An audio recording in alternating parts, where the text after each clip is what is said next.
The concept of extraterrestrial life has captivated human imagination for generations, manifesting in countless forms across our popular culture. When we think of aliens, our minds conjure images of little green men with oversized heads and enormous black eyes, creatures with 1,000 eyes, or perhaps just one cyclical ocular organ dominating their faces. Science fiction movie monsters that have terrified and fascinated audiences in darkened theaters.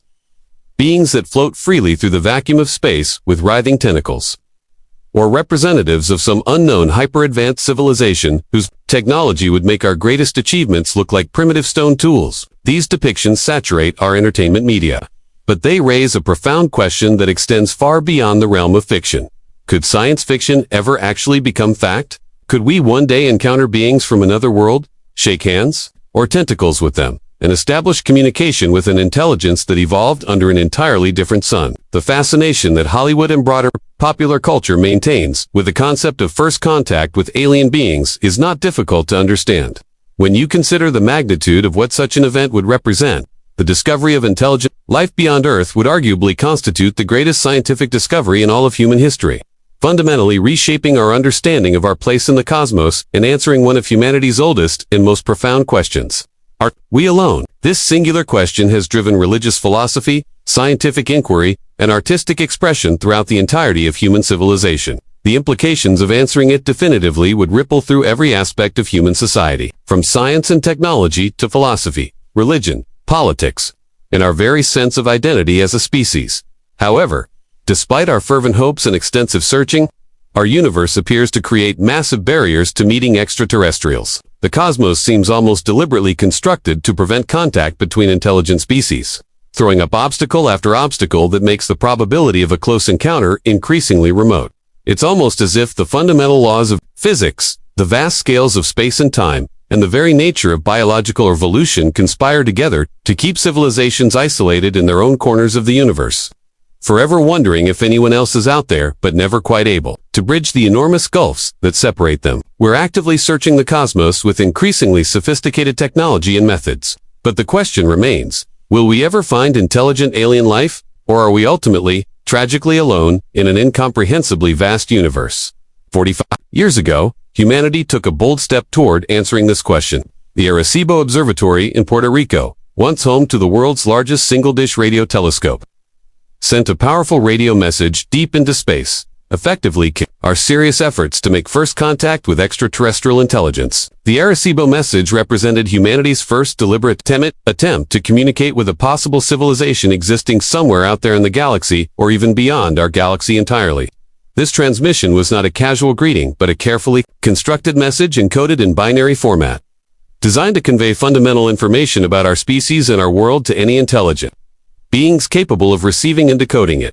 Today, decades after its transmission, that message continues to speed through the void of space at the ultimate cosmic speed limit, the speed of light, heading toward the M13 galaxy cluster, located approximately 25,000 light-years away from Earth. The message contains carefully selected information about our world, including mathematical and physical constants that any technological civilization would recognize, the basic chemical formulas that make up our biology, information about our vocation in the solar system relative to pulsars that could serve as cosmic landmarks, details about the structure of our DNA, and even a crude pixelated representation of a human figure and the radio telescope that sent the message. The purpose of this ambitious message was simultaneously simple and profound: to say hello to the universe, to announce our presence and our desire for contact, and to light up and bring renewed attention to the ancient question about whether we are alone in the universe. But what are the actual chances that an intelligent alien race exists out there somewhere in the vast darkness of space, waiting to receive our message, capable of understanding it, and willing and able to respond? The question of extraterrestrial intelligence is one that scientists have grappled with for decades, and opinions among researchers vary considerably. However, many scientists maintain a position of cautious optimism when asked directly whether they believe other intelligent life exists out there in the universe. Many astronomers and astrobiologists respond with a resounding yes. The reasoning behind this optimism is compelling when you consider what we know about the history of life on Earth. We know that life began on our planet pretty much as soon as conditions became favorable for it, emerging relatively quickly once the Earth solidified from its initial molten state and cooled sufficiently for liquid water to exist on its surface. This suggests that the origin of life might not be an extraordinarily improbable event requiring countless unlikely coincidences, but rather something that happens fairly readily when the right conditions exist. If that's true, then why wouldn't that same process have happened somewhere else, among the hundreds of billions of stars in our galaxy and the trillions of galaxies in the observable universe? If life has indeed evolved on other worlds scattered throughout the cosmos, a natural follow-up question arises. Just how many alien civilizations might be out there that we could potentially contact? This is not merely a philosophical question, but one that astronomers have attempted to address quantitatively. Astronomer Frank Drake developed what has become known as the Drake equation, specifically to help answer this crucial question in a systematic way. The Drake equation represents an admirable and pioneering attempt to apply quantitative reasoning and mathematical structure to the question of extraterrestrial intelligence, breaking down the problem into a series of factors that can be estimated and then multiplied together to arrive at a number. The equation works by considering several key variables in sequence. You start by multiplying the rate at which new stars form in our galaxy. Then multiply that by the average number of planets that each star possesses.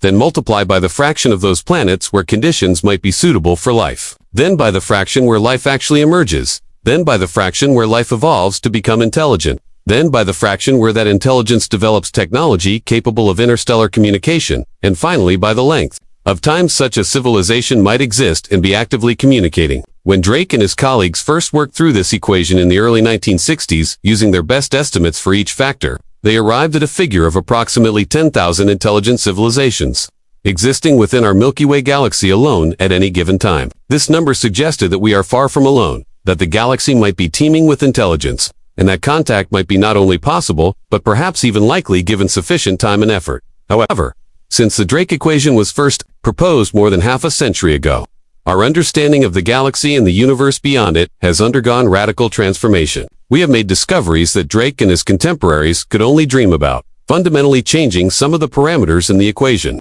Perhaps most significantly, we have now discovered thousands of worlds outside our solar system. Planets orbiting other stars, what we call exoplanets. These discoveries have revolutionized our understanding of planetary systems and demonstrated that planets are not rare cosmic accidents, but rather common outcomes of star formation. Exoplanets are being discovered all over the place with remarkable regularity. There are currently well over 4,000 confirmed exoplanets known to exist, and the techniques we use for finding them are improving all the time, allowing us to detect smaller planets at greater distances and to characterize their properties in increasing detail. Scientists believe that what we've found so far represents merely the tip of the iceberg, a small sample of what's actually out there. The implications are staggering.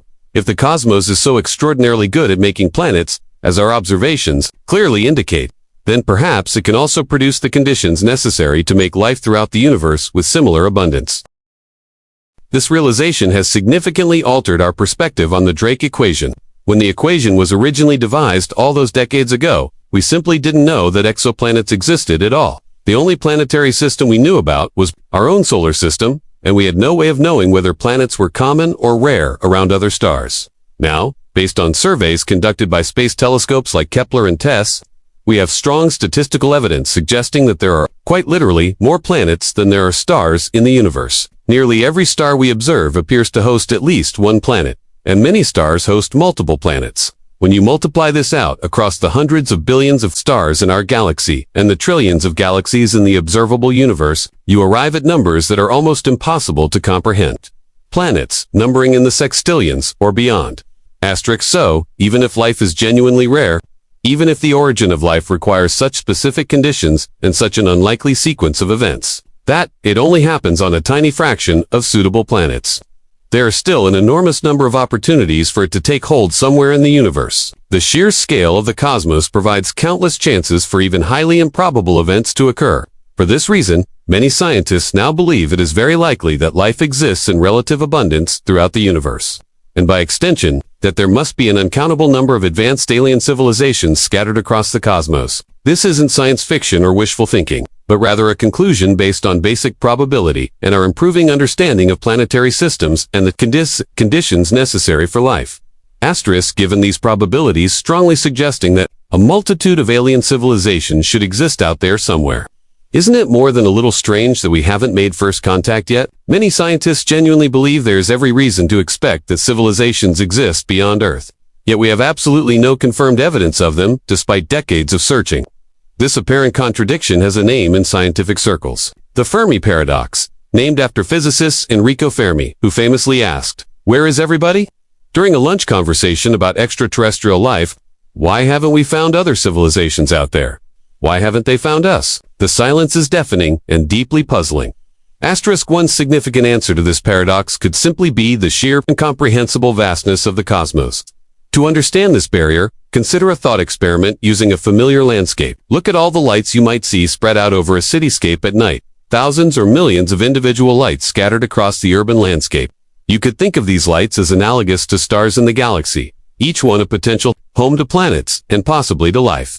Now, if there are 10,000 communicating civilizations out there in the galaxy, as the original Drake equation suggested, you might initially think, that sounds like a lot, and that surely one of them must be close enough to detect. You might imagine that there's probably one right there, just down the street in cosmic terms. Close enough that communication would be relatively easy. The problem becomes apparent when you remember that there are not thousands or millions but hundreds of billions of stars in the Milky Way galaxy alone. When you have 10,000 civilizations spread across hundreds of billions of stars, the average distance between civilizations becomes enormous. Your nearest neighbor that you could potentially communicate with might not be right there down the street, but way across the city, or even in another city entirely. To extend the metaphor, the distances between stars are so vast that even traveling at the speed of light, the fastest speed possible according to our understanding of physics, journeys between stars take years or decades at minimum, and potentially thousands or millions of years for the most distant stars. We live in what might be described as the suburbs of the Milky Way galaxy, located approximately 25,000 light-years from the galactic center and about 1,000 light-years from the furthest edge of the galactic disk. Radio signals, which travel at the speed of light, take time to cross these distances. This fundamental speed limit imposed by the laws of physics means that any signal sent to the opposite side of the galaxy would take 75,000 years just to reach its destination, assuming it could even maintain enough strength to be detected across such distances. And that's just one-way communication. If we sent a message and received a reply, the round-trip time would be 150,000 years. Entire civilizations could rise and fall in the time it takes to have a simple conversation. The thing you absolutely have to remember and keep in perspective is that the galaxy is absolutely gigantic, almost incomprehensibly vast. Even if there are 10,000 civilizations in the galaxy, or even significantly more than that, it's entirely possible that the distances between stars are just so enormous that we're never going to be able to effectively communicate with each other using any technology we can currently imagine. The isolation imposed by distance might simply be insurmountable. This distance problem puts our earlier example of the Arecibo message in stark perspective. The radio transmission sent 45 years ago was targeted at the M13 globular cluster, located approximately 5,000 light-years from Earth. The message has now been traveling through space for 45 years at the speed of light, which means it's currently about 45 light-years from Earth. This might sound like significant progress, but it's actually barely scratched the surface of the journey. The message is still really incredibly far from its intended target. It has covered less than 0.2% of the total distance it needs to travel, even if there are civilizations in M13 capable of receiving and understanding the message. It won't arrive for another 25,000 years or so, and any reply wouldn't get back to Earth for another 25,000 years after that. By that time, human civilization as we know it will likely be unrecognizably different, if it still exists at all. The vast size of the universe represents a huge roadblock to making first contact, and the fundamental laws of physics prevent radio signals from overcoming this obstacle through any kind of speed boost or shortcut. You simply cannot go faster than the speed of light, according to Einstein's theory of relativity, which has been confirmed through countless experiments and observations. This isn't just an engineering limitation that we might overcome with better technology, but a fundamental feature of how the universe works, baked into the very fabric of space-time itself. So our galaxy may indeed be filled with life, potentially filled with thousands or even millions of civilizations. But if they're spread across such enormous distances and separated by travel times measured in thousands or millions of years, they might as well be in different universes entirely for all the interaction we can have with them. The universe may be unimaginably large, but humanity isn't giving up on the search. We're putting some of the most advanced technology available on Earth into action to try to speed up our hunt for extraterrestrial intelligence. There really is a serious, scientifically valid way to go looking for other civilizations using our current technology. And the Breakthrough Listen project represents the best and most comprehensive effort we have undertaken so far. This ambitious project brings together state-of-the-art facilities from around the world, including the most sensitive radio telescopes on Earth, as well as optical telescopes, all coordinating to scan the sky together in an unprecedented search for signals that might indicate the presence of technological civilizations. Asterisk. Breakthrough Listen is systematically targeting the 1 million stars closest to Earth, as well as 100 nearby galaxies, looking for any artificial signals that you might stand out against the background noise of natural astronomical phenomena. It represents the most comprehensive, thorough, and well-funded search for alien communications ever undertaken in human history. The sensitivity of the instruments involved is extraordinary. If there was something as mundane as an aircraft giving off a radar signal, and that aircraft happened to be located in the vicinity of any of the 1,000 nearest stars to Earth, the Breakthrough Listen project would be capable of detecting that faint signal. So if there's something out there that's actually deliberately transmitting a signal intended for other civilizations to find, or even just generating radio emissions as a byproduct of their technology, similar to how Earth inadvertently broadcasts our presence through television and radio signals, Breakthrough Listen has a genuine chance of finding it. The project has already made significant progress, having listened to observations of the nearest 1,700 stars to Earth's with exquisite sensitivity across a wide range of radio frequencies.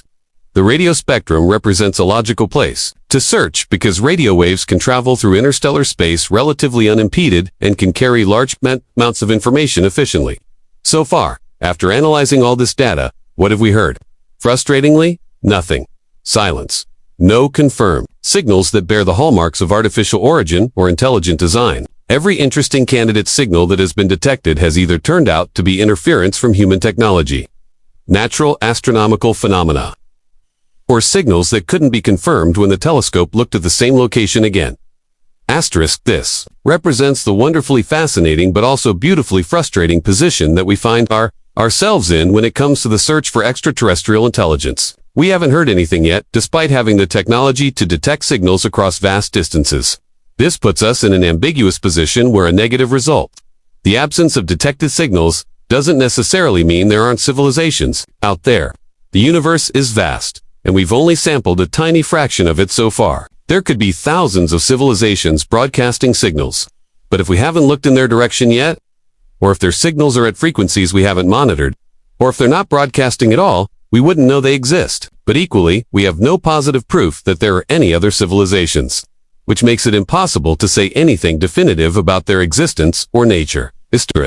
It's important to keep in perspective that Breakthrough Listen is really just beginning its systematic hunt, despite having already observed thousands of targets. There's vastly more real estate in the cosmos left for the project to search. Our galaxy alone contains hundreds of billions of stars, and we've carefully examined only a tiny fraction of them so far. It's an enormous job, demanding tremendous patience and sustained effort over many years. The scale of the challenge becomes clear when you run through the numbers from Drake's equation. If you accept the estimate of 10,000 intelligent civilizations existing in our galaxy, which many consider optimistic, and you note that there are something like 250 billion stars in the Milky Way, then simple division tells you that there's only about one civilization per 25 million stars on average. That's an enormous amount of cold calling. To use a business metaphor, you'd have to check 25 million stars on average to find just one civilization, and you'd have no way of knowing which stars to prioritize beyond basic considerations, like whether they have potentially habitable planets. Asterisk. The size of our universe and the resulting communication delays mean that we could potentially be waiting a very long time to pick up any alien communication, possibly far longer than human civilization has existed so far. But even if we do eventually pick up a signal, even if we point our telescopes at just the right star at just the right time and detect an unmistakably artificial transmission, there's another sobering consideration. The message may have arrived far too late to actually enable any meaningful contact. If we do receive a message that traveled across interstellar space, given that it probably took hundreds, thousands, or even millions of years to get here depending on the distance to its source, that civilization that sent it could be long gone by the time we receive it. They might have destroyed themselves through war or environmental catastrophe, been wiped out by natural disasters, or simply evolved into something unrecognizable in the vast span of time it took for their message to reach us. We could be listening to ghosts, receiving ancient messages from civilizations that died out millennia ago, their signals still propagating through space, like echoes of extinct voices. Asterisk. So, Are we simply too late in cosmic terms? Have any aliens that might have existed already lived out their existence and died out before we evolved to the point where we could detect their signals? This question cuts to the heart of another aspect of the Fermi paradox and relates to the timescales involved in cosmic evolution. Earth has existed and orbited the Sun for over 4.5 billion years, an almost incomprehensible span of time that saw our planet transform from a molten ball of rock to a world teeming with an incredible diversity of life. It has taken this entire immense period, roughly one-third of the total age of the universe, for evolution to produce the first technological civilization on Earth, namely us, humans. Our species, Homo sapiens, has existed for perhaps 300,000 years, and we've only been capable of radio communication for about 120 years. In cosmic terms, our technological civilization is brand new, having existed for barely an eye blink, but here's the crucial point. There are star systems out there in the universe that are much, much older than our solar system. The universe itself is approximately 13.8 billion years old. Having emerged from the Big Bang nearly 14 billion years ago, the first stars formed only a few 100 million years after the Big Bang, and subsequent generations of stars have been forming ever since. Some of the stars we can observe are nearly as old as the universe itself, meaning planetary systems could have formed around them billions of years before our own solar system even existed. If life emerged on planets in those ancient systems and evolved intelligence, those civilizations could have had billions of years of head start on us. We tend to think of ourselves as hot stuff. Technologically speaking, we've built rockets that can escape Earth's gravity and travel to other planets. We've landed people on the moon and robots on Mars. We can split atoms and decode DNA. We have computers and the internet and satellites that let us communicate instantly with anyone on our planet. But a typical other intelligent, advanced civilization that formed even just a few million years before us would be literally millions of years ahead of us in technological development. The gap in capabilities would be so enormous as to be almost incomprehensible. Trying to imagine their technology would be like a medieval peasant trying to imagine smartphones and nuclear power plants. This enormous potential gap in technological advancement leads to interesting ways of thinking about different levels of civilization development. One method of categorizing potential alien civilizations based on their technological capabilities is provided by the Kardashev scale, proposed by Soviet astronomer Nikolai Kardashev. The Kardashev scale classifies potential alien civilizations into three types based primarily on the amount of energy that they're able to harness and utilize from their local environment and natural resources. A Type 1 civilization, sometimes called a planetary civilization, can harness and utilize the entire energy output of its home planet, capturing and making use of all the energy that reaches it from its star and all the geothermal energy from its core. A Type 2 civilization, a stellar civilization, could hypothetically harness the total energy output of its parent star, capturing essentially all the energy that the star produces. And a Type 3 civilization, a galactic civilization, could harness the energy potentially of an entire galaxy, utilizing the combined output of hundreds of billions of stars. If you're wondering where humanity currently fits on this ambitious scale, prepare yourself for some disappointing news. We haven't even achieved Type 1 status yet. We're somewhere between Type 0, a civilization that can't efficiently harness even its planet's resources, and Type 1. Current estimates place us at approximately 0.7 on the Kardashev scale, meaning we can access and utilize only a fraction of Earth's total available energy. We still rely primarily on fossil fuels rather than renewable sources. We can't control the weather or prevent natural disasters, and we're nowhere close to being able to utilize all the solar energy that falls on our planet. We have a long way to go before reaching Type 1 status, let alone the more advanced levels. An advanced species that has progressed to Kardashev level 2 or even 3 would be capable of creating highly advanced structures and feats of engineering. That would seem like magic to us, including hypothetical megastructures that could harness the power of entire stars. If you advance far enough as a technological civilization, if your energy demands grow large enough and your engineering capabilities expand sufficiently, you might eventually undertake construction projects on solar system scales. For instance, you might construct a swarm of solar collection panels and habitats that eventually encompasses your entire star, capturing nearly all of its energy output rather than letting most of that energy waste away into empty space. This concept was first seriously proposed by physicist Freeman Dyson, and consequently these hypothetical structures are called Dyson spheres or Dyson swarms. If such epic engineering projects occur in other star systems or even in other galaxies, creating these massive structures that partially or completely surround stars, we might be able to detect them and thereby discover advanced civilizations. Asterisk. The thing about a Dyson sphere or similar megastructure is that you've blocked all or most of the visible light coming directly from the star, at least from certain viewing angles. But the structure itself would heat up from absorbing all that stellar energy. When you heat up any object, even a solar panel or a massive space habitat, it gives off what's called thermal radiation. And for structures at the temperatures we'd expect from a Dyson sphere, this radiation would be primarily in the infrared part of the spectrum, so you could theoretically scan the skies looking for unusual infrared signatures. Stars that appear much dimmer than expected in visible light but much brighter in infrared, potentially indicating the presence of a Dyson sphere or similar megastructure. This would represent indirect but compelling evidence of an incredibly advanced civilization. In 2015, scientists utilized NASA's Wide Field Infrared Survey Explorer spacecraft, which had been systematically scanning the sky in infrared wavelengths to search for exactly this kind of signature. They examined data from approximately 100,000 nearby galaxies, looking for anomalous infrared emissions that might indicate the presence of advanced Kardashev Type 3 civilizations that had engineered substantial portions of their galaxy. If even a modest fraction of stars in a galaxy were surrounded by energy-collecting megastructures, the galaxy as a whole would emit an unusual infrared signature that might be detectable across intergalactic distances. The search was thorough, and the instruments were sensitive, capable of detecting the hypothesized signatures if they existed at the expected levels. What did they find? Unfortunately, nothing. No galaxy was found with the telltale infrared signature. That would indicate the presence of galaxy-spanning Not a single candidate among the 100,000 galaxies surveyed showed the expected signs. This null result doesn't definitively prove that no such civilizations exist. Of course, they might exist, but use different technologies than we imagine. Or they might exist at much greater distances than we've searched. Or they might have existed in the past but collapsed before we evolved to search for them. This last possibility raises the troubling question of whether we've simply missed our chance at contact. It's entirely possible that advanced civilizations arose in our cosmic neighborhood millions or billions of years ago.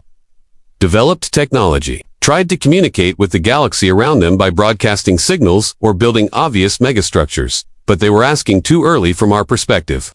They were metaphorically trying to knock on our door and invite us to join the galactic community. But our house simply wasn't built yet. Life on Earth was still in its microbial or early multicellular stage, nowhere close to developing the intelligence and technology necessary to hear their call or respond to it. Earth has existed for under 1/3 of the universe's 13.8 billion year lifespan, a relatively short time in cosmic terms. The human race has existed for approximately 300,000 years, which is less than 1/1000th of 1% of the age of the universe. We've been capable of radio communication for only about 120 years, which is less than 1/1000th of the universe's age. These represent incredibly narrow windows of opportunity for making first contact. We've been seriously looking at the sky and listening for signals for only a few tens of years. Something like 5 or 6 decades of concerted searching. What is the realistic likelihood that at this exact moment in cosmic history, just these few decades when we happen to be looking, some other civilization across the vast gulf of space would be beaming a signal in exactly our direction? The coincidence required seems almost impossibly unlikely when you think about the timescales involved. Perhaps the universe actually prevents intelligent civilizations from surviving for very long periods, making our already slim chances for first contact even more unlikely than the distance problem alone would suggest. Maybe there is something out there acting as a filter that prevents most or all civilizations from reaching advanced stages or surviving for long periods. Scientists actually call this concept the Great Filter, a hypothetical barrier or series of barriers that prevents the emergence or survival of technological civilizations. The Great Filter could lie behind us, meaning that the development of life and intelligence is so improbable that almost no planets manage it. In which case, humanity has already passed the filter and might be one of very few civilizations to exist. Or the filter could lie ahead of us, meaning that civilizations tend to destroy themselves or get destroyed soon after reaching technological maturity. In which case, our future is precarious, and contact is unlikely because few civilizations survive long enough. Rocky planets like Earth are indeed ideal candidates for hosting life as we understand it, with solid surfaces, moderate temperatures, liquid water, and protective atmospheres. But they're also surprisingly fragile in cosmic terms, vulnerable to numerous potential catastrophes. And this inherent fragility means the universe could filter out intelligent life quite quickly once it emerges, cutting short civilizations before they have much chance to make contact with others. We've discovered, through our astronomical observations, that space is filled with very violent phenomena that could threaten life on planetary scales.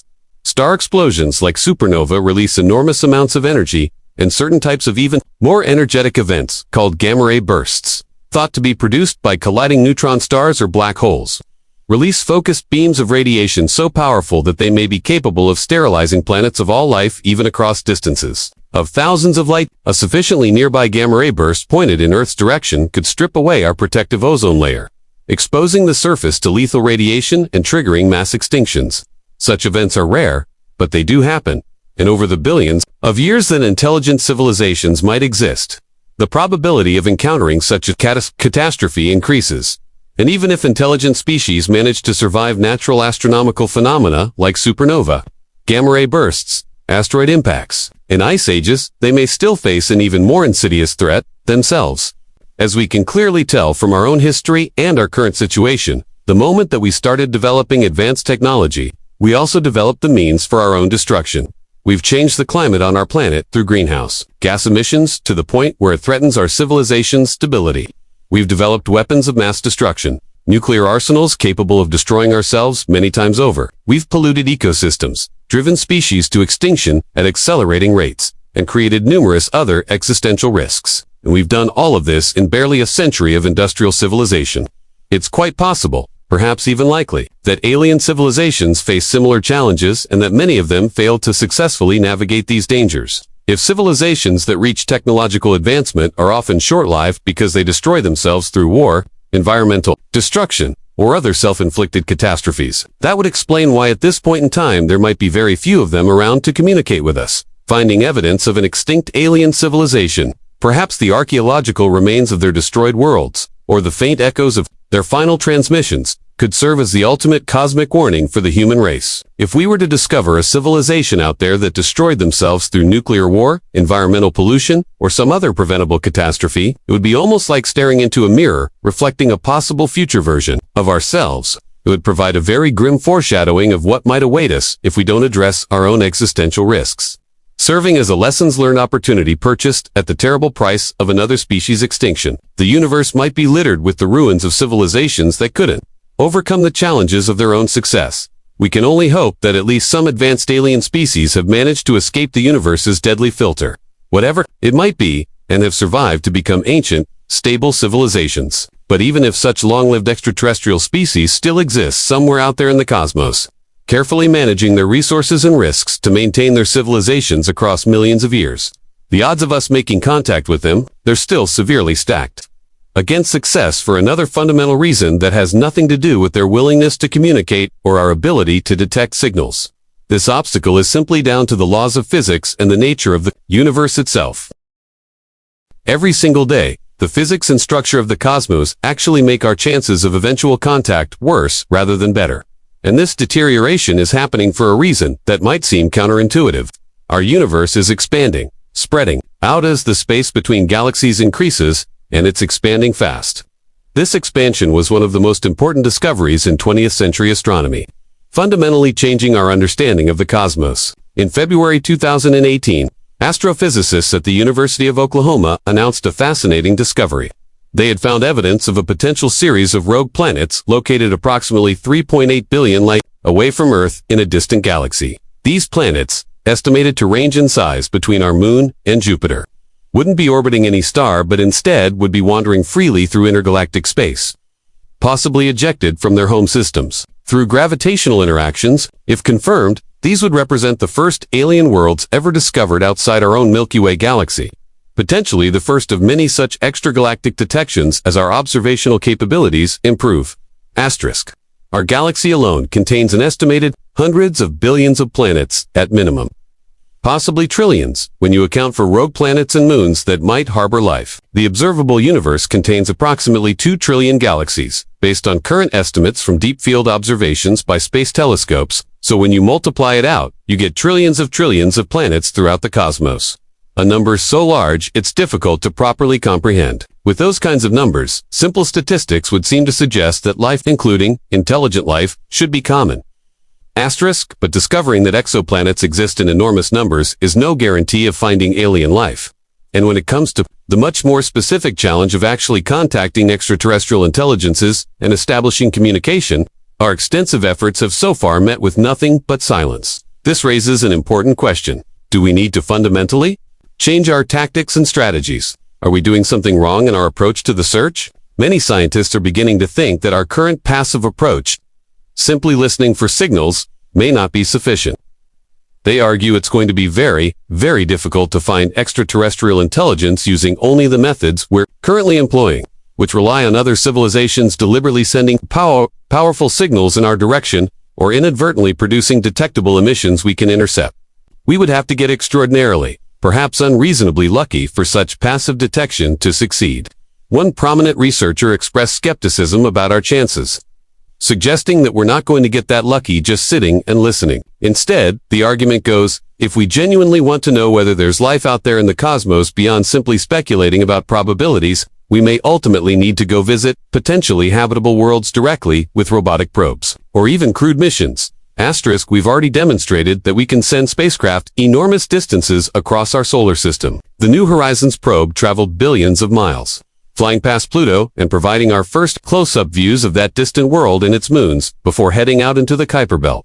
Perhaps, one day, possibly in the not-too-distant future, we'll develop the technology to send spacecraft, not just across our solar system, but across the vast gulfs between stars to search for signs of alien life on distant exoplanets. But if we launched a craft designed to leave our galaxy entirely and journey to visit those newly discovered rogue planets billions of light years away, or even just to reach nearby galaxies like Andromeda, the mission would face tremendous challenges. And once again, the physics of the cosmos would make the task extraordinarily difficult. Asterisk, from our perspective here in the Milky Way, when we look out at the universe around us, we observe that essentially every galaxy beyond our immediate locale group is receding away from us, moving farther away as time passes. The more distant the galaxy, the faster it appears to be moving away.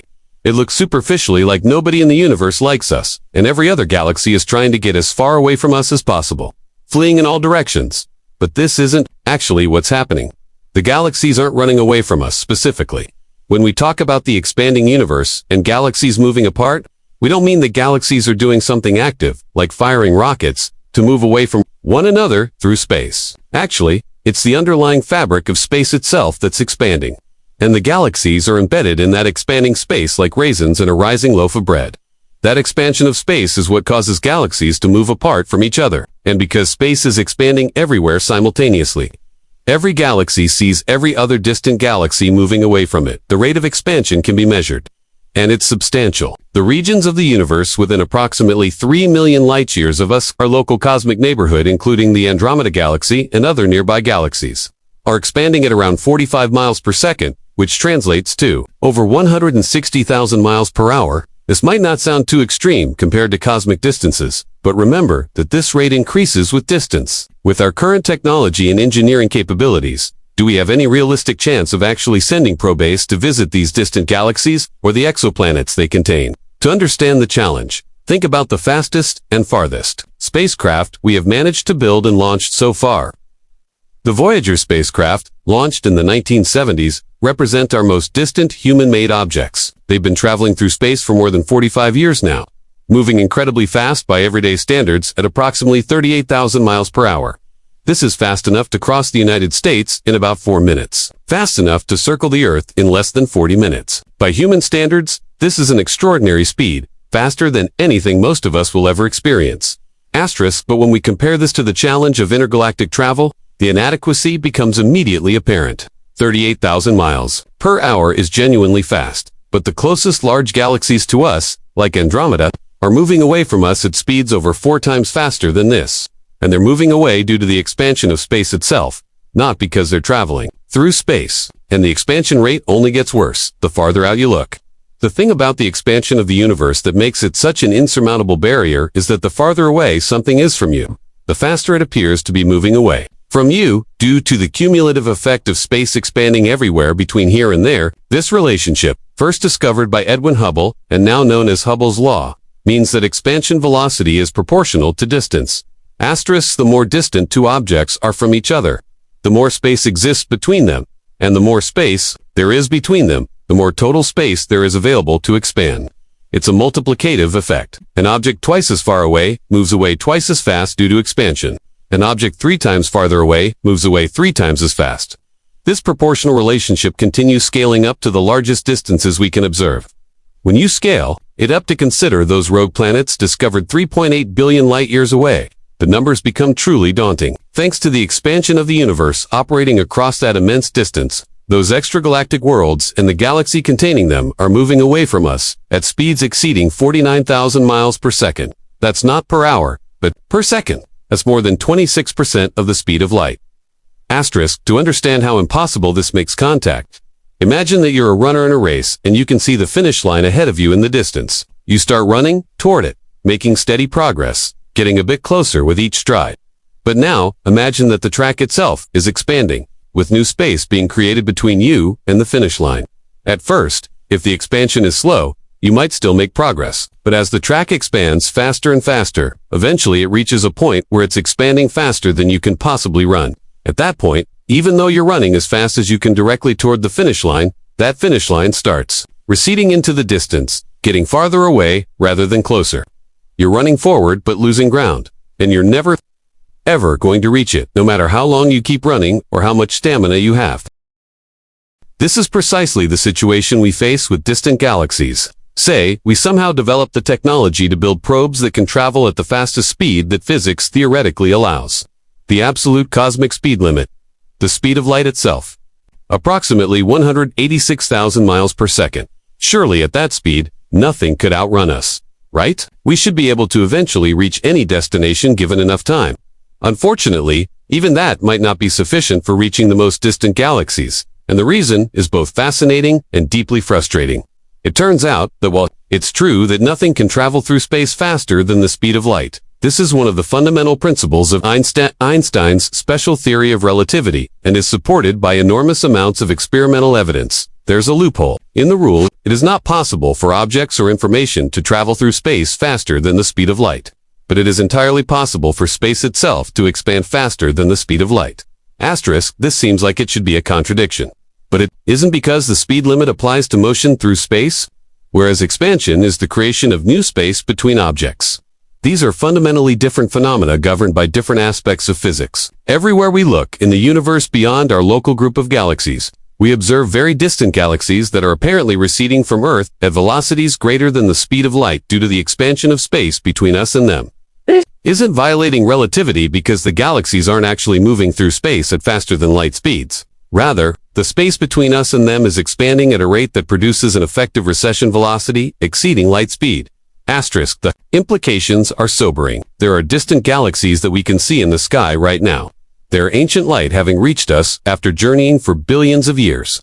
But even if we were to build the most advanced spacecraft possible, one that could somehow travel at the absolute speed limit of the universe, we could never actually reach those galaxies. The space between us and them is expanding too fast. We could travel toward them at the speed of light for billions of years and still find ourselves getting farther away from them, rather than closer, because new space is being created between us faster than we can traverse it. Current cosmological calculations suggest that approximately 97% of the galaxies that we can see in the distant sky are actually unreachable to us in this way. We can see them, we can study their light, but we can never visit them or contact any civilizations they might contain. Asterisk, so, for all the hundreds of billions of galaxies out there in the observable universe, and all the trillions upon trillions of planets that could theoretically harbor life, the vast majority of them are fundamentally out of our reach due to cosmic expansion. No amount of technological advancement can overcome this barrier, because it's not an engineering problem but a fundamental feature of the universe's geometry and evolution.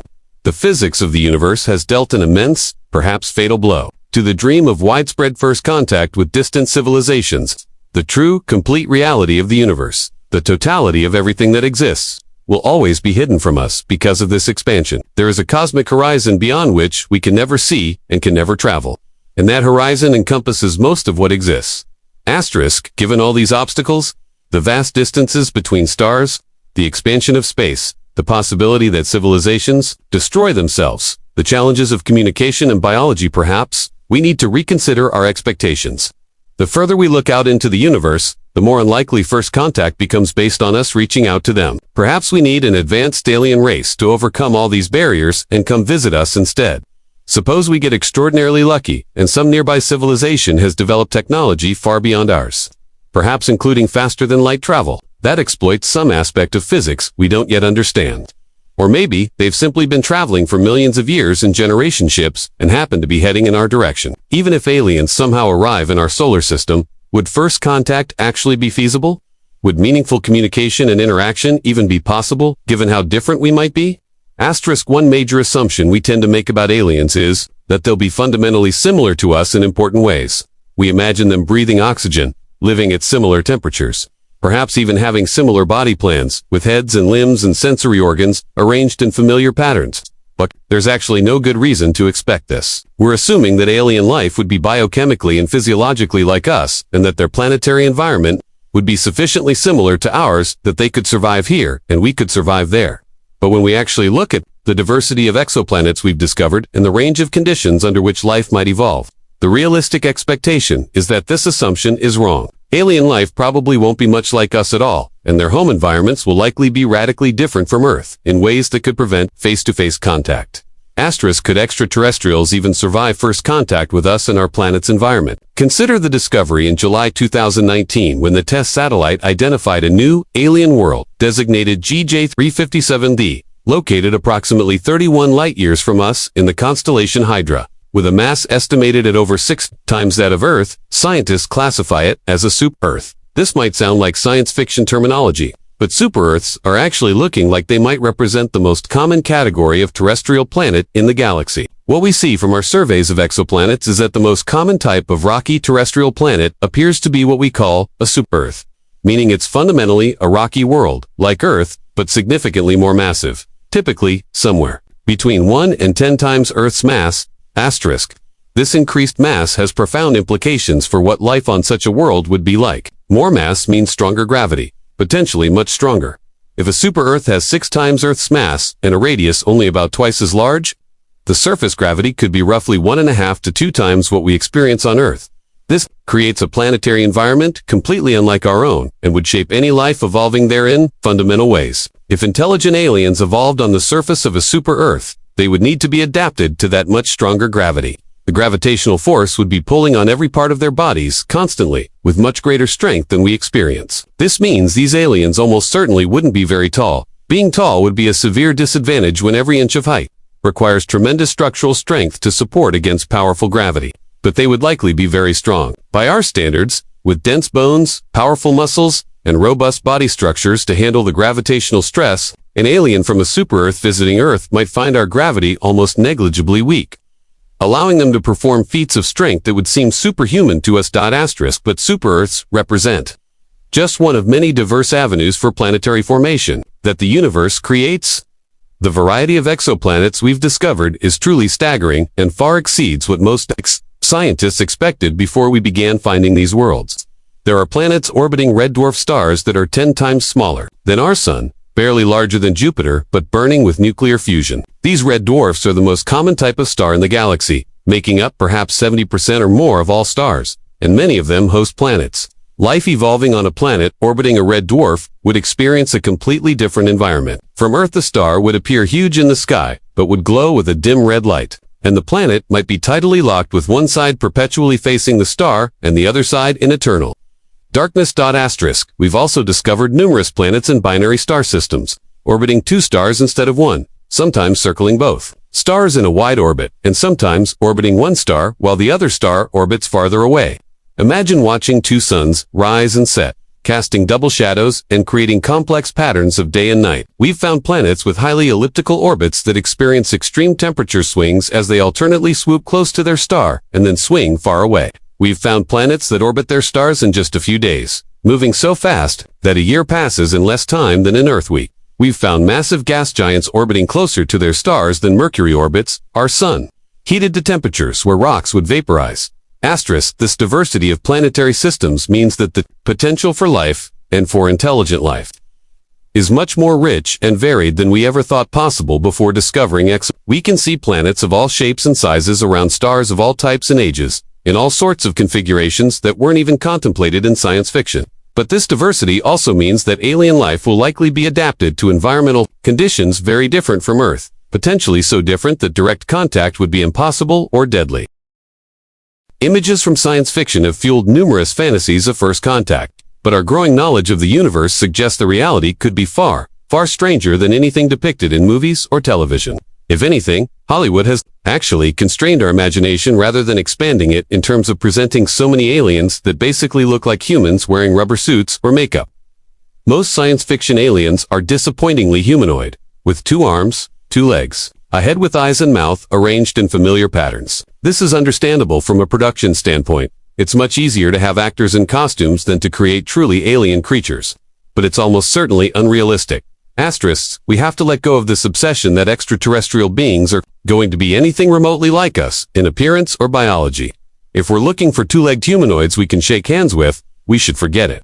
The chances of convergent evolution producing human-like beings on another world are vanishingly small. When you look at life here on Earth, it's almost as if each species was custom-made for its specific environment, adapted through millions of years of evolution to thrive in particular temperature ranges, to utilize particular elements and compounds, to operate within particular environmental conditions. Earth life is optimized for Earth conditions.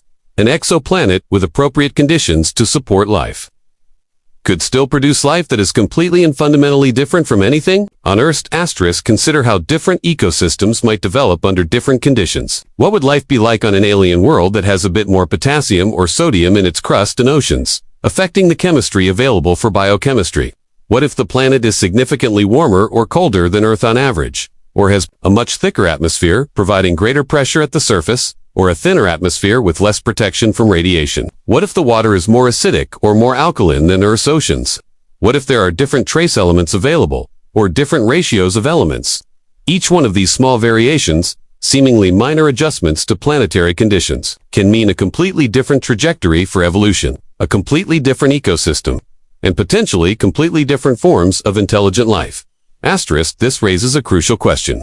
Could an alien organism adapted to a different planetary environment really survive and function in our ecosystem if they visited Earth? Maybe we haven't made first contact, not because aliens don't exist or can't find us, but because they simply can't physically visit us and survive. They could step through the airlock of their spaceship onto the Earth's surface and immediately find something toxic or incompatible about our environment. Perhaps our oxygen-rich atmosphere would be poisonous to their biochemistry. Perhaps our temperature range would be too hot or too cold for their biology to function. Perhaps our atmospheric pressure would be crushing or insufficient. Perhaps our day-night cycle would interfere with their biological processes. Perhaps trace elements in our soil or water would be toxic to them. Or perhaps Earth lacks some essential nutrient their biology requires. Asterisk, it's almost as if the universe is deliberately trying to stop us from meeting any aliens by making each world so specifically suited to its native life that cross-contamination becomes nearly impossible.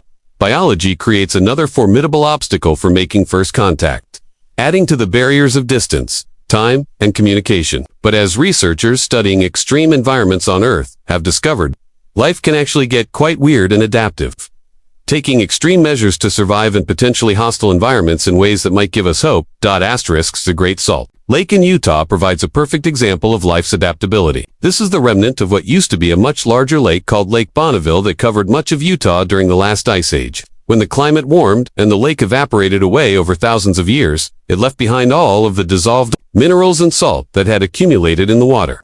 The result is a lake that is nearly 10 times saltier than Earth's oceans, approaching salt saturation levels. The extreme salt content should theoretically make it an inhospitable, nearly sterile environment for life. High salt concentrations create osmotic stress that draws water out of cells, desiccating them and making normal biological processes impossible. Most organisms cannot survive in such hypersaline conditions.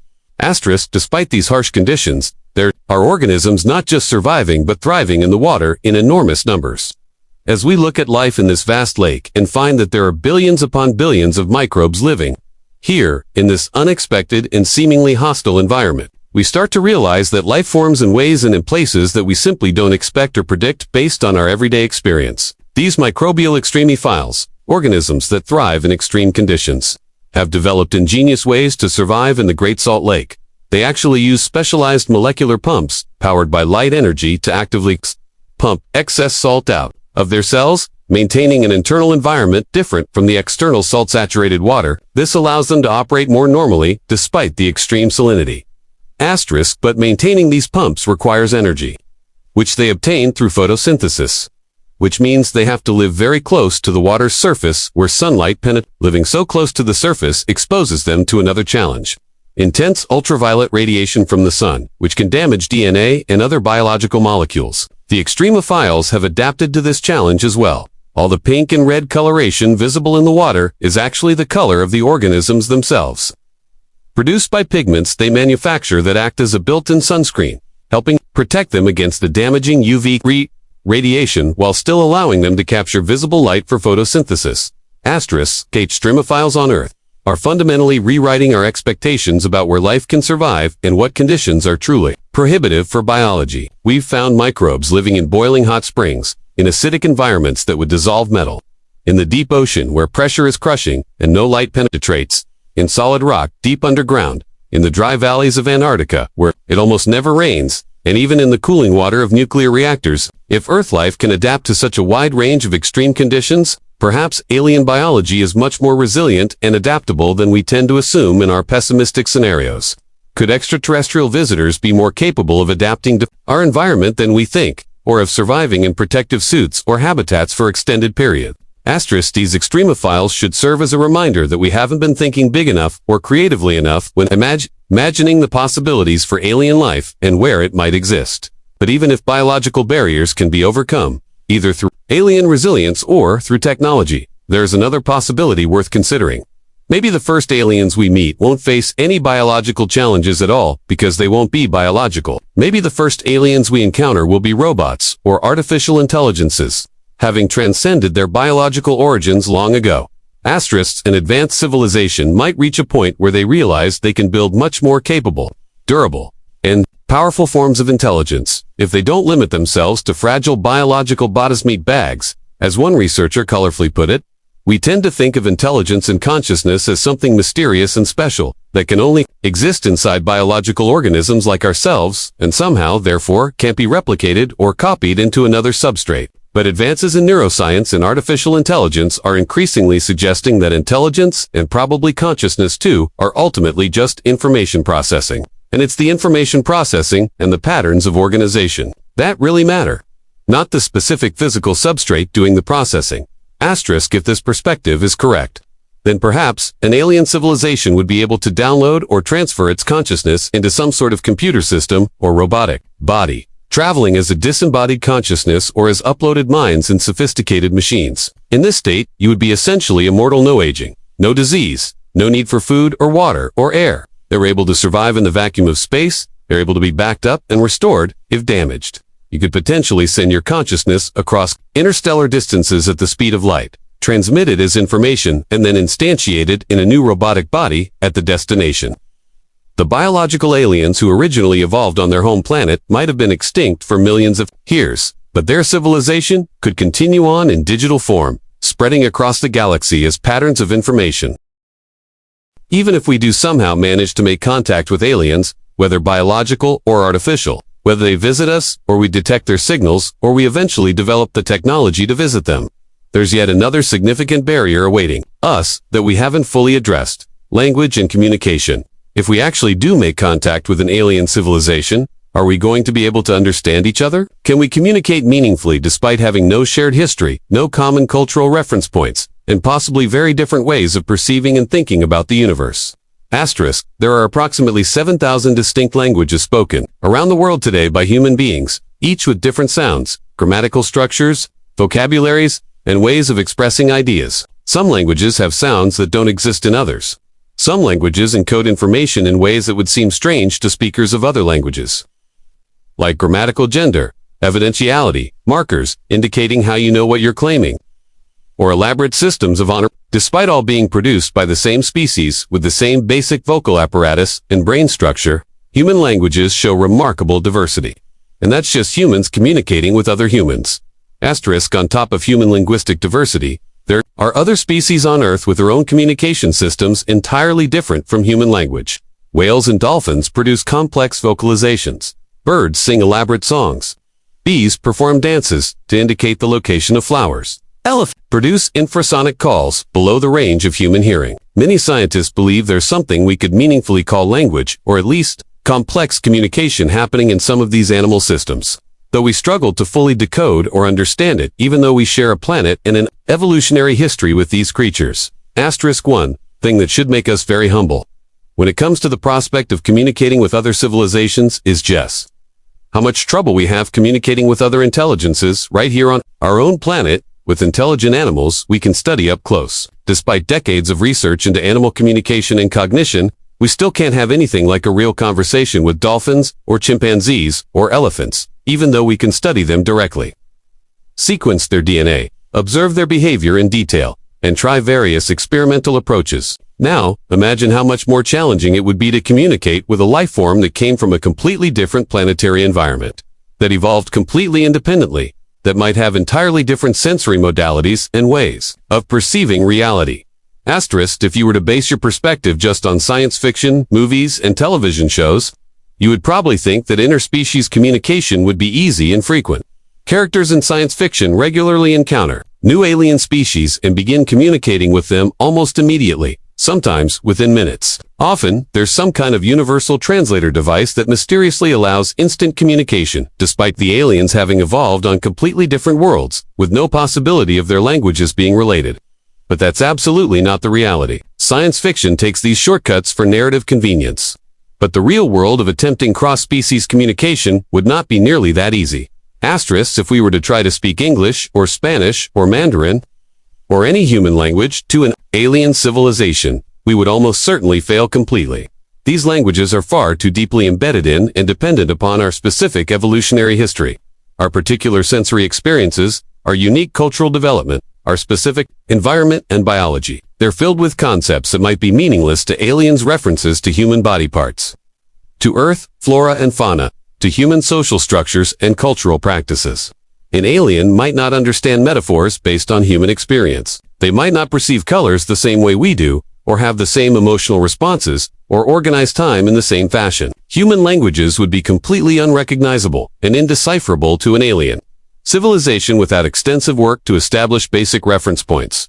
Asterisks, overcoming the language barrier between humanity and an intelligent alien race would require us to find some common ground, some shared framework for communication.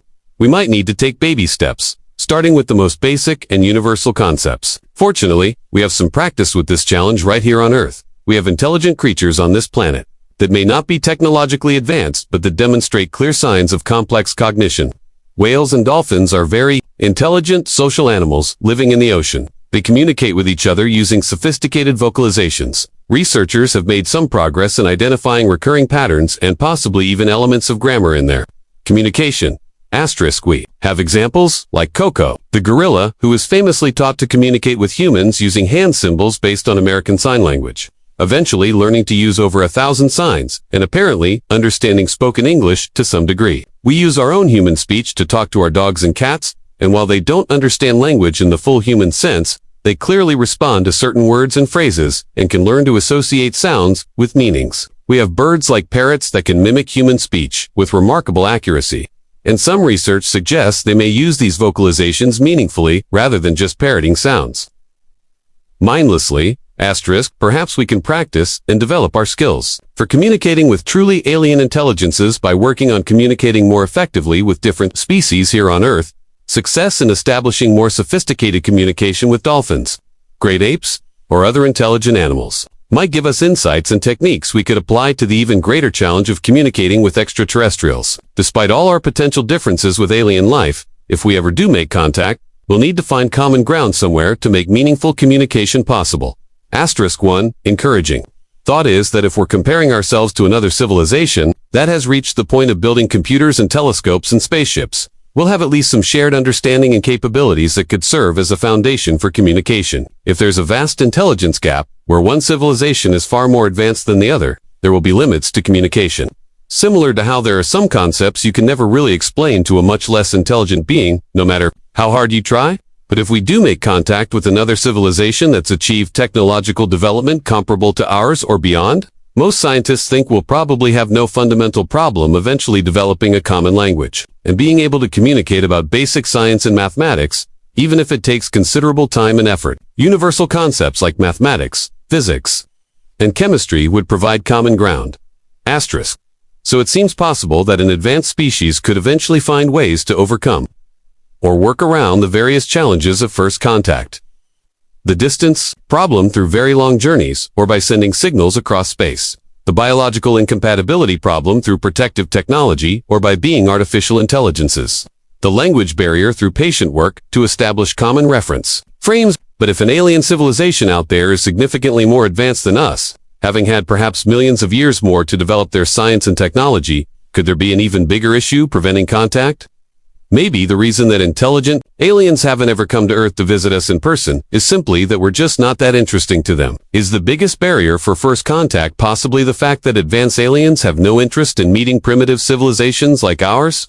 Asterisks in science fiction movies, first contact usually leads to dramatic alien invasions.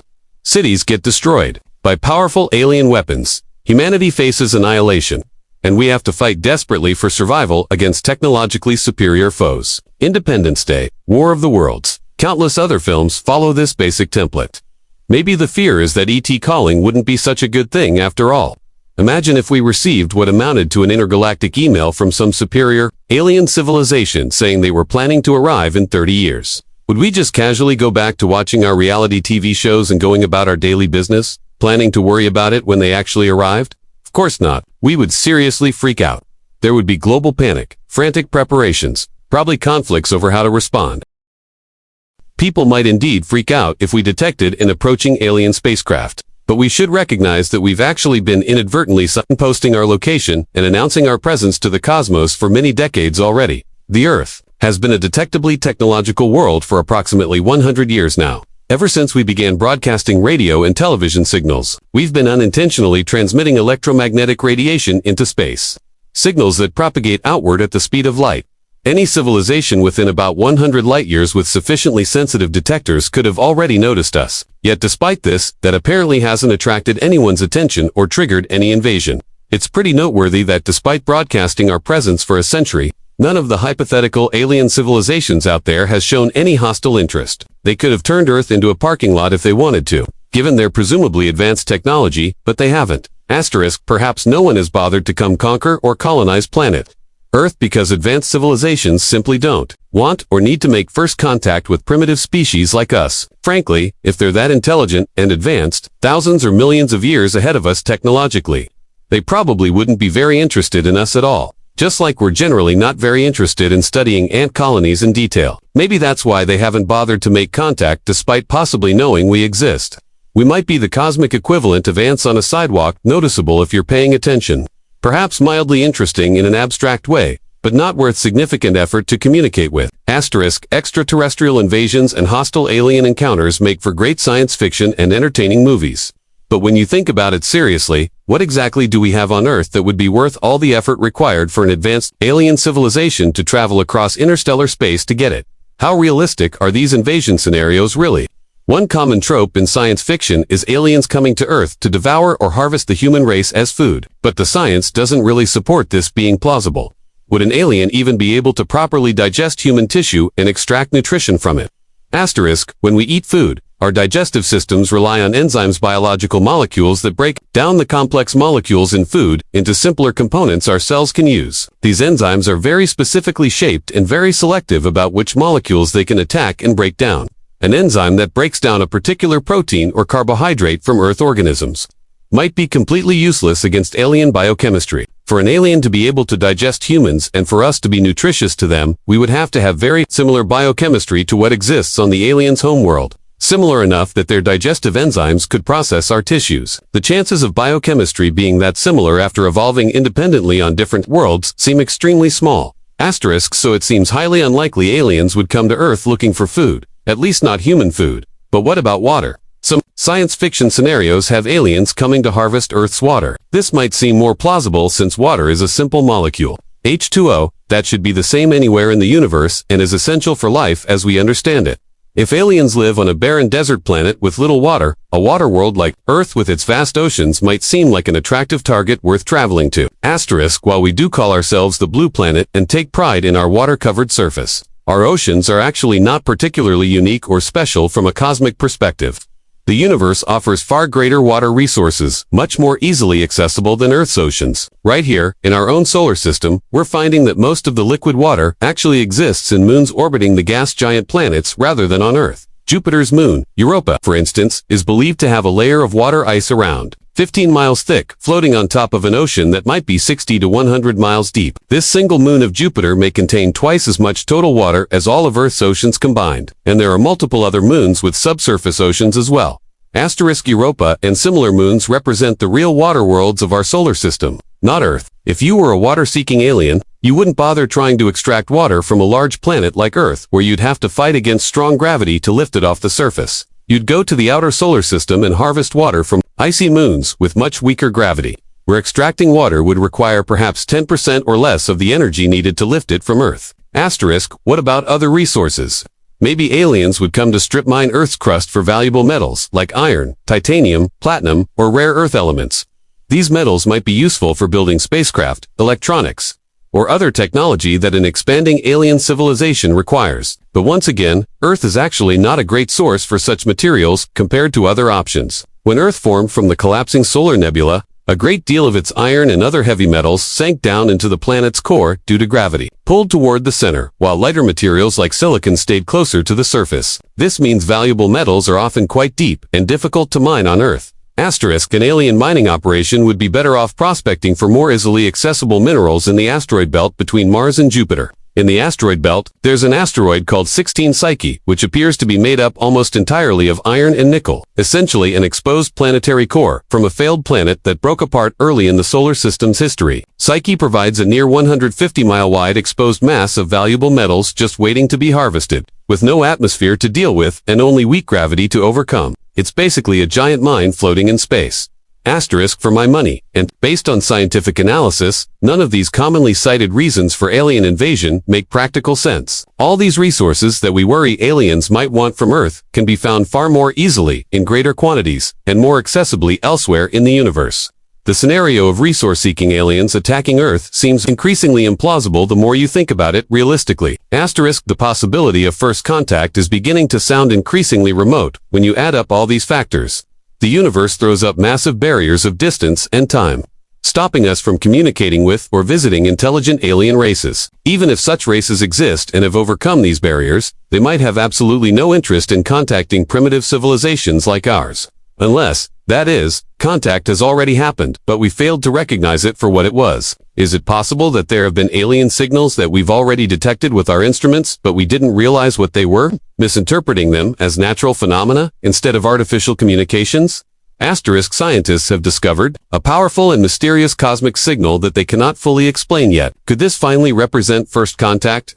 In July 2018, the CHIME telescope in British Columbia, a sophisticated radio observatory specifically designed to study transient phenomena, detected a short flash of intense radio energy that lasted quicker than a human eye blink, just a few milliseconds. This belongs to a class of phenomena called fast radio bursts, or FRBs. These are intensely powerful bursts of radio waves, very short-lived events that can be 1,000 times brighter than our sun if you measured only their radio wavelength emissions. They arrive from deep space and disappear in an instant. Most fast radio bursts that we've detected have been one-time events, blinking into existence in our telescopes and then disappearing forever, never to repeat. But this particular fast radio burst detected by CHIME was different. A few days later, the CHIME telescope detected another burst from the exact same location in the sky, with the same characteristic signature. This was exciting and concerning because the amount of energy required to produce a burst powerful enough for us to detect it here on Earth from billions of light-years away is absolutely immense, almost incomprehensible. We've encountered other powerful cosmic phenomena before exploding stars called supernova, gamma bursts from colliding stellar remnant sand. These are all very strange and energetic objects, but those known phenomena don't adequately explain fast radio bursts, particularly the repeating ones, because whatever is generating this kind of intense energy can somehow do it more than once without destroying itself in the process. Light and electromagnetic radiation come in many different wavelengths, from long-wavelength radio waves to short-wavelength gamma rays, with visible light somewhere in the middle. Radio waves, being the longest wavelength, have some useful properties for long-distance communication. They can penetrate through dust clouds that would block visible light. They can be generated and detected relatively easily with the right technology. We've used radio waves for communication for over 100 years, from the earliest wireless radio transmissions to television broadcasts, to cell phone calls to our communications with space probes exploring the outer solar system. Could alien civilizations be using radio waves for communication too, but on a much larger and more powerful scale than we've achieved? Asterisk, what if we've already intercepted alien communications, deliberate signals from an advanced civilization, but we just don't recognize them as such? It's a tantalizing possibility. But there's a significant problem with the fast radio burst hypothesis for alien signals. The thing about fast radio bursts that makes them unsuitable as intentional communications is that they emit radiation across a very broad range of wavelengths simultaneously. This is not the best way to communicate efficiently across interstellar distances. If these bursts are produced by aliens trying to send messages, they're not very smart aliens, because they're wasting energy and making their signal harder to decode. Asterists who understand the problem. Think of a broadcast signal as a race where each runner is carrying a piece of the information you're trying to transmit. If you use a narrow range of frequencies, all your runners start together and stay together, arriving at the destination at the same time with your message intact. But if you use a broad range of wavelengths, your runners start off side by side, but as the race goes on through interstellar space, they spread out and become separated and out of sync with each other. By the time they reach the finish line, the message they're carrying is garbled and distorted, making it extremely difficult or impossible to decode the original information. Asterisk, the same thing happens with broad-range radio signals traveling through space, and the physics of the universe is directly to blame for this degradation. There is a very thin gas distributed throughout interstellar space, consisting primarily of hydrogen atoms and electrons with a typical density of about 1 atom per cubic centimeter. This might sound like a near-perfect vacuum, and it is compared to Earth's atmosphere. But when you're transmitting radio waves across distances of thousands or millions of light, even this tenuous gas has significant effects. When you emit radio waves, those waves interact with this interstellar medium, and the way they interact depends critically on the specific wavelength you're using. Asterisk, different wavelengths travel at slightly different speeds through the ionized gas, with longer wavelengths being delayed more than shorter wavelengths in a phenomenon called dispersion. If you use a broad range of wavelengths to send a signal across interstellar space, by the time somebody receives it on the other end, it will have been dispersed and distorted, stretched out in time with different frequency components arriving at different moments. The signal becomes smeared and weird, losing the sharp timing and structure it had when originally transmitted. As a calling card or attention-getting beacon, this might work. The sheer power of the burst would be noticeable, but as a method for conveying complex information, it's not incredibly useful. Any detailed message encoded in the burst would be scrambled beyond recognition by the time it crossed galactic distances. Asterisk. This is why most scientists searching for extraterrestrial intelligence focus on narrowband signals, transmissions at very specific frequencies that would stand out against the broadband noise of natural cosmic sources, and that would preserve their information content across interstellar distances. The fast radio bursts we're detecting don't fit this profile at all. Asterisk.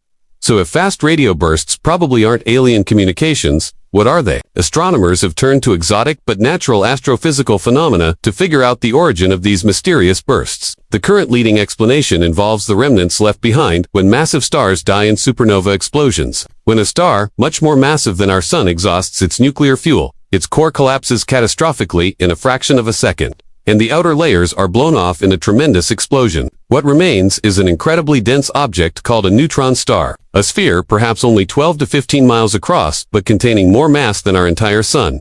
Asterisk, these neutron stars have some truly bizarre properties. They weigh roughly the mass of the sun, but are compressed to the size of a city, making them so dense that a teaspoon of neutron star material would weigh billions of tons on Earth. They're formed in the violent collapse when a massive star's core implodes and protons and electrons are crushed together to form neutrons. A neutron star that is left behind after a supernova is often spinning very rapidly, sometimes hundreds of times per second, because the core's rotation speeds up dramatically as it collapses due to conservation of angular momentum, the same physics that makes a figure skater spin faster when they pull their arms in.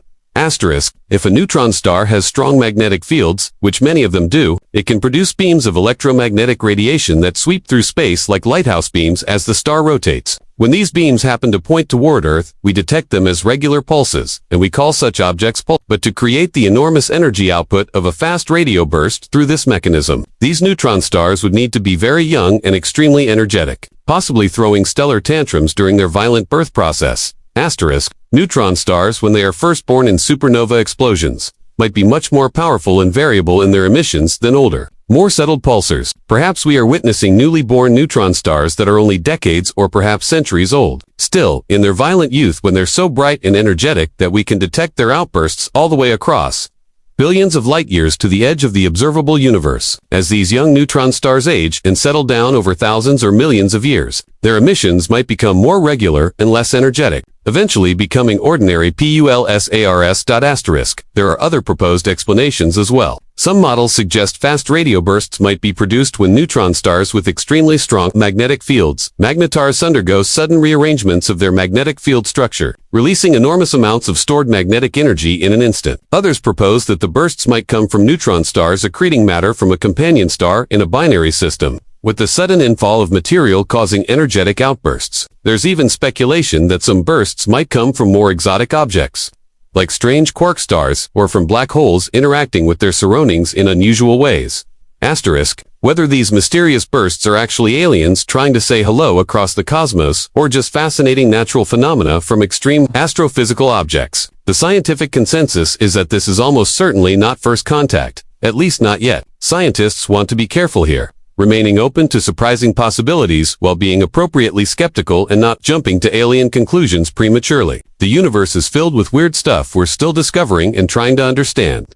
Natural phenomena that can be strange and unexpected. The right approach is to work through the known physics and natural explanations first. If we systematically eliminate all the plausible natural causes and all that's left is an artificial origin, then yes, we should seriously consider the alien hypothesis. But we're nowhere near that point with fast radio bursts. If extraterrestrial species do exist out there among the stars, our universe makes it extremely difficult to contact them through a formidable combination of obstacles. The distances are too vast, separated by light years or millions of light years with travel times that dwarf the entire span of human civilization. The expansion of space itself makes most of the universe forever unreachable, no matter how advanced our technology becomes. The limited lifespan of technological civilizations, if the Great Filter hypothesis is correct, means that civilizations might frequently destroy themselves or be destroyed before they can spread or communicate widely. The potential biological incompatibilities between species that evolved in completely different environments might make face-to-face contact impossible or deadly. The language and communication barriers could prove insurmountable even if we detect each other. And on top of all these barriers,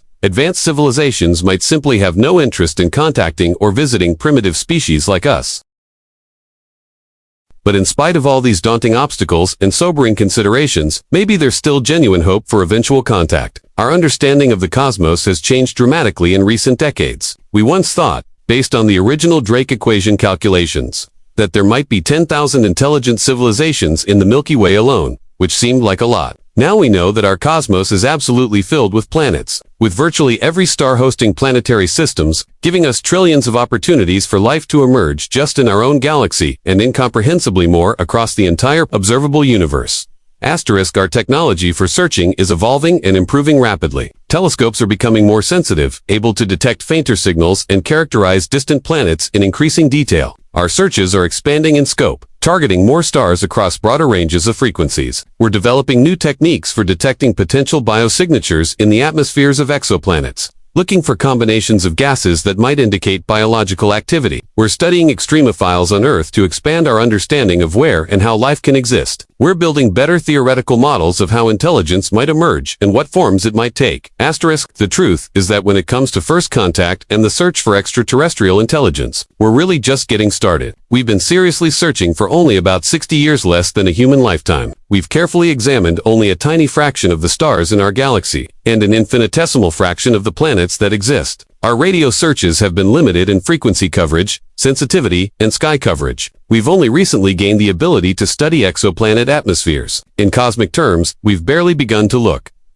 Many scientists would genuinely love for tomorrow morning to bring some sort of interstellar message beamed at Earth. Some unmistakable signal that would let us know we are not alone in this cosmos. Some researchers joke that they have champagne on ice, ready to pop open when we finally detect that first confirmed signal. The discovery of extraterrestrial intelligence would be worth celebrating in the biggest way possible. Scientists really do maintain hope that we'll find evidence of extraterrestrial life someday, whether microbial life on Mars or Europa, technological signals from a distant civilization, or something we haven't even imagined yet. We have observatories and satellites studying the sky continuously. all day and all night, every single day of the year, accumulating data and searching for anything unusual. Automated systems sift through the data looking for interesting patterns. Researchers analyze the most promising candidates in detail. Asterisk, the discovery of alien life, whether simple microbes or advanced civilizations, would simultaneously be in some ways unsurprising given the vastness of the cosmos and the abundance of planets. And yet, it would still represent the greatest discovery in all of human history, even if life turns out to be really, really rare, requiring an unlikely confluence of circumstances to emerge and evolve to intelligence. The universe is so really, really big that there could still be countless alien civilizations out there scattered across the galaxies. The sheer number of opportunities means that even highly improbable events should occur somewhere. Asterisk, but the actual confirmed discovery of extraterrestrial life, especially intelligent life, the moment when we can say with certainty that we are not alone, would be absolutely transformative. It's difficult to think of any greater scientific discovery, anything that would have more profound implications. It would quite literally change our entire civilization in fundamental ways. It would affect our philosophy, our religions, our sense of identity as a species. It would raise profound questions about our place in the universe, about whether life has purpose or meaning, about whether intelligence tends to evolve in similar directions or takes wildly divergent paths on different worlds. Asterisk, it would have practical implications too. If we detected a signal from a civilization thousands of light years away, we might be able to learn from their science and technology, even if the communication delay meant that conversations would span generations. If we discovered microbial life on Mars or Europa, it would tell us that life is probably common in the universe, emerging whenever conditions are suitable. If we found evidence of industrial pollution in an exoplanet's atmosphere, it would tell us that at least some civilizations survive their technological adolescence and don't destroy themselves.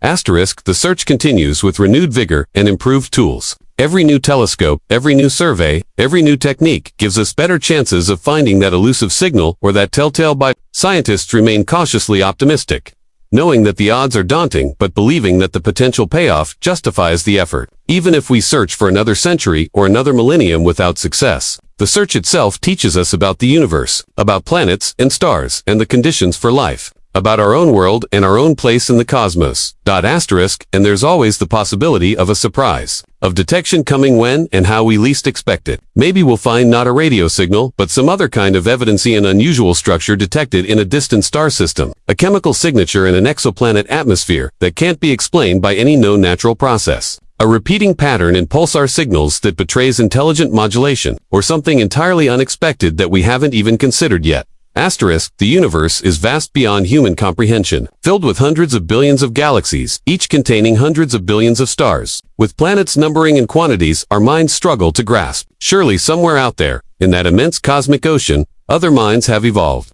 Other eyes look up at their night sky and wonder the same questions we do. The barriers to contact are real and formidable, but they're not necessarily insurmountable, at least not for civilizations with patience measured in thousands or millions of years.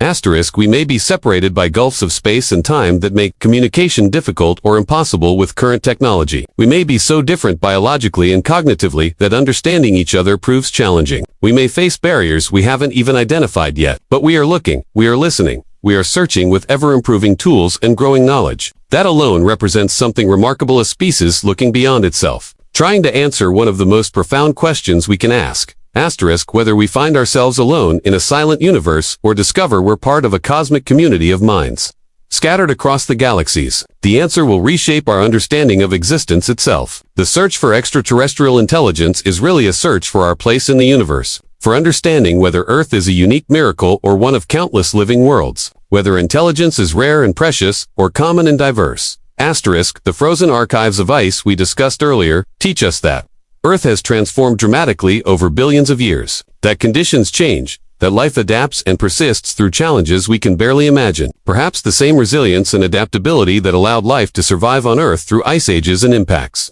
through mass extinctions and climate changes, also characterizes life throughout the universe. Perhaps wherever life gains a foothold, it proves surprisingly tenacious and creative, finding ways to survive and eventually to thrive, to spread and diversify, to evolve complexity and potentially intelligence. Asterisk, the story of Earth's ice and climate shows us that our planet exists in a vast cosmos operating according to physical laws, that we can understand these laws and predict future changes, that conditions on worlds can change dramatically over time. The same scientific methods we use to study Earth's past climates can be applied to understanding other planets, to searching for habitable conditions, to identifying where life might exist. Asterisk, as we stand here on our small blue planet, looking out at the universe with increasingly powerful instruments and growing understanding, we don't yet know if we're alone or if we're surrounded by invisible neighbors, separated by distance and time. We don't know if first contact will happen tomorrow or in 1,000 years or never. We don't know if aliens would be recognizable to us or so strange that we'd struggle to even identify them as alive. Asterisk, but we keep searching. We keep listening. We keep learning. Because the question matters. Because knowing we're not alone would change everything. Because even if we search and find only silence, the search itself ennobles us, represents our curiosity and our refusal to accept ignorance. When knowledge might be obtainable. Asterisk, the universe has created massive barriers to first contact, but it has also created minds capable of asking whether other minds exist. It has created intelligence that looks outward and wonders. And perhaps, somewhere out there in the vast darkness between the stars, other minds are doing the same thing, looking in our direction, wondering if anyone is listening, hoping to bridge the cosmic void that separates us. Asterisk, the search continues. The universe awaits. And someday, perhaps, we will have our answer.